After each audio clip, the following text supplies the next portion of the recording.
Sir సరిపో సత్యయ్య గారు తప్పుకోండి. రమేష్ తప్పుకో. రమేష్ తప్పుకోవాలి.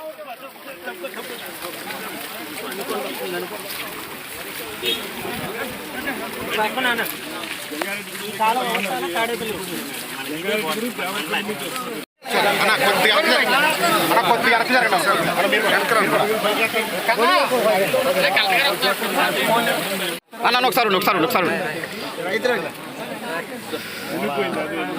మురిగిపోయిందండి. అన్ని మందు అట్లా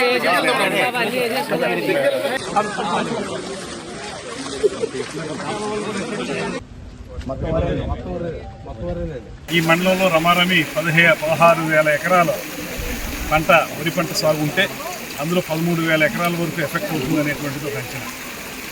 ఈ సందర్భంగా రైతు ఇప్పుడిప్పుడే పెట్టుబడులు పెట్టుకుని ఒక 20,000 దాకా ఎకరానికి పెట్టుబడి పెట్టి ఇప్పుడు అదంతా నీట మునిగిపోయిన సందర్భంలో బాధపడుతున్నాడు.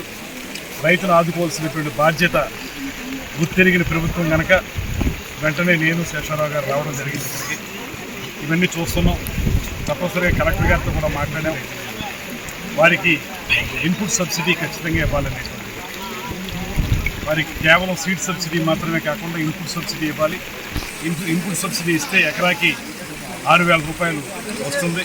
కనీసం రైతు తన పెట్టుబడిలో కొంత భాగమైనా సరే వచ్చేదానికి అవకాశం ఉంటుంది కనుక మనం ఈ సమయంలో ఆదుకోవాలి రైతులు అనేటువంటి మాటలు కలెక్టర్ గారు కూడా చెప్పడం జరిగింది. తప్పనిసరిగా రైతులకి ఆ ఇన్పుట్ సబ్సిడీ ఇప్పించి వారు కొంచెం పేరుకునేలాగా కూడుకునేలాగా మేము ప్రయత్నం చేస్తాం. దాంతోపాటు దీనికి ఈ మోడర్నైజేషన్ స్కీమ్ అనేటువంటిది ఏదైతే ఉందో దాని మీద ప్రత్యేకమైన శ్రద్ధ పెట్టాల్సినటువంటి అవసరం కనబడుతుంది.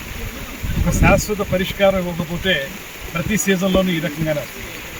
ఈ వర్షాల వల్ల, అల్పపీడనం వల్ల, లేకపోతే ఇతరత్ర ప్రకృతి వైపరీత్యాల వల్ల ఏదో రకంగా రైతు నష్టపోయేటువంటి పరిస్థితి నుంచి గట్టెక్కించాలంటే ఒక పక్కన ప్రభుత్వం ఇచ్చేటువంటి ఈ సబ్సిడీ ఇన్పుట్లు, అది ఇన్పుట్ సబ్సిడీ, అదేవిధంగా ఇతరత్ర రైతు సపోర్ట్ చేసేటువంటి మద్దతు ధర, ఇవన్నీ ఉన్నప్పటికీ కూడా నీటి తీరువ విషయంలో లేకపోతే నీరు పారుదల విషయంలో ప్రత్యేకమైన శ్రద్ధ పెట్టి దానికి ఒక శాశ్వత పరిష్కారం తీసుకురావాల్సిన అవసరం ఉంది.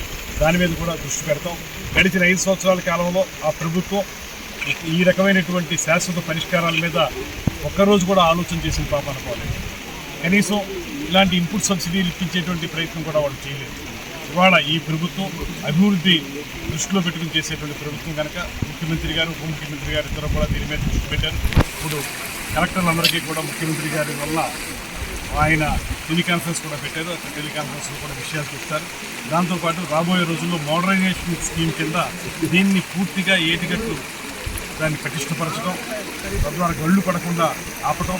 గండి పడింది, అందువల్ల ఈ వాటర్ అంతా పెద్దగా వచ్చిందని చెప్తున్నారు. ఇక్కడ అలా గళ్ళు పడకుండా ఉండడానికి వీలుగా ఏం చేయాలనేటువంటి దాని మీద కూడా ఒక దీర్ఘకాలిక ప్రణాళిక తయారు చేసుకుని